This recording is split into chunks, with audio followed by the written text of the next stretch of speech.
Baudelaire est un poète du XIXe siècle. Le texte que nous allons étudier est issu des Fleurs du Mal. Dans ce recueil, Baudelaire évoque le mal-être du poète, ce qu'il appelle le spleen, mais aussi l'idéal, qui peut être un idéal parfois amoureux ou alors poétique. Dans l'Invitation au voyage, qui est notre poème, Baudelaire imagine un voyage exotique en compagnie de la femme aimée.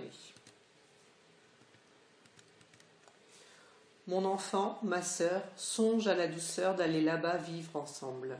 Aimer à loisir, aimer et mourir au pays qui te ressemble. Les soleils mouillés de ces ciels brouillés, pour mon esprit, ont les charmes si mystérieux de tes traîtres yeux, brillant à travers leurs larmes.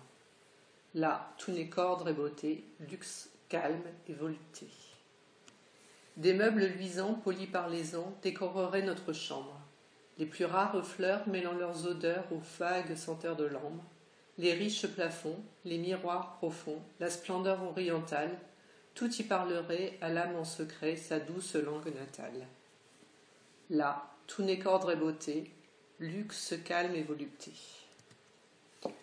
Vois sur ces canaux dormir ces vaisseaux dont l'humeur est vagabonde. C'est pour assouvir ton moindre désir qu'ils viennent du bout du monde. Les soleils couchants revêtent les champs, les canaux, la ville entière d'hyacinthe et d'or. Le monde s'endort dans une chaude lumière. Là, tout n'est qu'ordre et beauté, luxe, calme et volupté.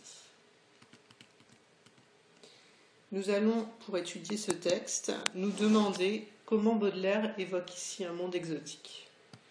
Si on observe la structure du texte, nous pouvons remarquer qu'il est composé de 3 strophes, chacune de ces strophes faisant 14 vers, et d'un refrain qui se répète à 3 reprises. Ce refrain est composé de 2 vers, c'est-à-dire que c'est un distique.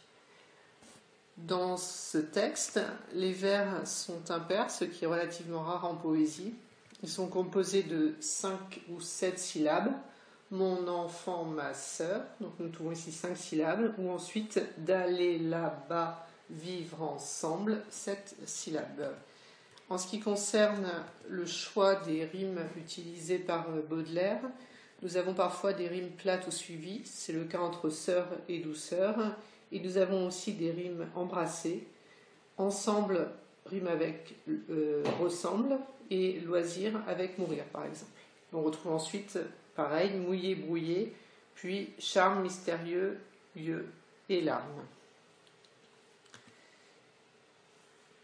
Donc, si on décompose le texte en 3 étapes, nous pouvons noter que dans la première strophe, Baudelaire évoque auprès de la femme aimée un voyage exotique. Dans la deuxième strophe, donc je laisse de côté le refrain, nous avons la description d'un monde idéal à travers la présentation d'un intérieur de la chambre du couple. Quant à la troisième strophe, elle est consacrée à la description d'un monde idéal, mais cette fois-ci vu de l'extérieur.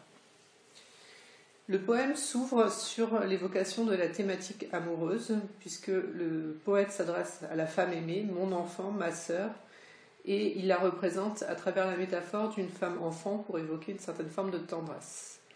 Et à cette femme aimée, il lui propose un voyage imaginaire, songe à la douceur d'aller vivre là-bas ensemble. Donc il se projette dans cet ailleurs, qui est un ailleurs exotique, un ailleurs où le climat est doux, un là-bas assez lointain qui va être un là-bas idéal. La thématique amoureuse se retrouve à travers l'anaphore que l'on note aux vers 4 et 5, aimer à loisir, aimer et mourir. Donc ici, à travers la répétition du verbe aimer, Baudelaire insiste bien sur le lien qui existe entre lui et la destinataire du poème. Il va ensuite venir développer un petit peu le monde qui va être évoqué, ce monde dans lequel il s'agit de voyager, c'est le pays qui te ressemble, et on peut venir faire écho ici au contexte autobiographique de Baudelaire, puisqu'il est amoureux d'une femme métisse, mulâtre. Donc l'ailleurs exotique évoqué ici renvoie à l'exotisme de la femme aimée.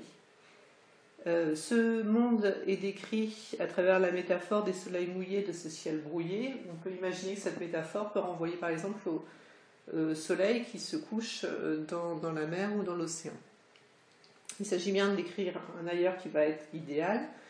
On a les points d'exclamation pour exprimer l'enthousiasme. On a les références à la femme et la mise en parallèle de la beauté du monde évoqué et de la beauté de la femme, puisque les deux ont des charmes, les charmes mystérieux de la femme et de ses yeux, mais aussi les charmes mystérieux du monde. Et le refrain va venir symboliser un peu tout cet idéal imaginaire. Là, tout n'est qu'ordre et beauté, luxe, calme et volupté.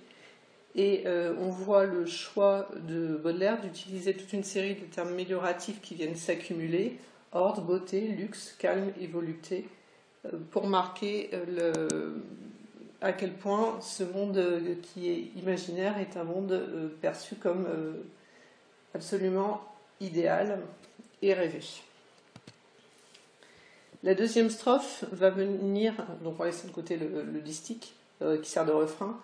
La deuxième strophe va venir décrire un peu plus précisément l'ailleurs qui est projeté à travers la description d'une chambre. Donc là, ici, la seule référence qui est faite à la femme aimée dans cette strophe est la référence qui est faite à notre chambre, c'est-à-dire qu'il va y avoir une imagination qui va être proposée de la chambre du couple.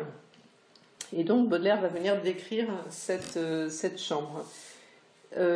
Cette chambre est décrite à travers différents sens. D'abord la perception visuelle, notamment des meubles. Les meubles sont luisants, polis, donc ça c'est ce qu'on voit. Mais cette chambre est également présentée à travers le sens notamment de l'odorat, avec ce champ lexical qu'on retrouve notamment dans les termes d'odeur et de senteur au 5e et 6e vers de la strophe. Les deux termes d'odeur et senteur qui se répondent, et notamment par leur similitude au niveau sonore. La chambre telle qu'elle est décrite est une chambre qui est décrite comme quelque chose d'amélioratif. Si on regarde les adjectifs qui sont utilisés, tout renvoie à quelque chose de particulièrement beau. Les fleurs sont rares, les plafonds sont riches, les miroirs sont profonds, et la langue qui est utilisée, c'est une douce langue natale. Donc là, systématiquement, tous les adjectifs qui vont venir caractériser la chambre du couple sont des adjectifs amélioratifs.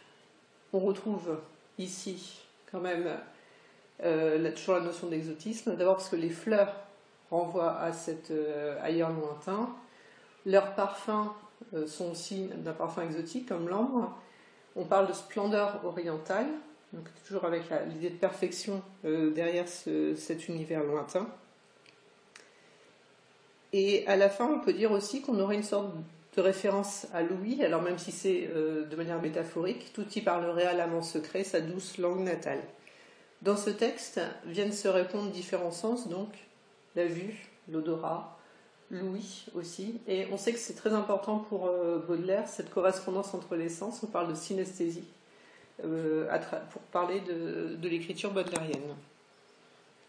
On retrouve de nouveau le refrain. La dernière strophe va être consacrée à l'extérieur, cette fois-ci. Toujours à travers différents sens, la strophe s'ouvre sur le sens visuel, voit sur ses canaux. On note d'ailleurs que le texte est toujours, dans cette dernière strophe, adressé à la femme, à qui on ordonne de voir, pour laquelle on fait référence aussi à son désir. Et ce que va venir faire Baudelaire, c'est la description de cet ailleurs du bout du monde qui est décrit ici, cette description visuelle essentiellement. Ici, les vaisseaux sont personnifiés, ces vaisseaux dont l'humeur est vagabonde, et on vient aussi décrire l'ensemble des paysages. Les soleils couchants revêtent les champs, les canaux, la ville entière d'hyacinthe et d'or.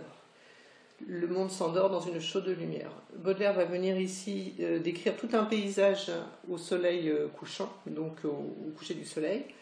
Il vient accumuler un certain nombre d'éléments de description, les champs, les canaux, la ville entière. On voit bien l'idée d'aller vers une description de plus en plus large. Et cet univers qui est décrit ici devient un univers merveilleux puisqu'il est associé aux métaux, notamment aux métaux précieux qui est l'or. En conclusion, Baudelaire évoque donc dans ce texte, pour la femme aimée, un monde exotique à son image. à l'image de la femme, il est perçu, ce monde exotique, à travers différents sens qui se répondent ici, et il est présenté de manière améliorative comme un ailleurs idéal.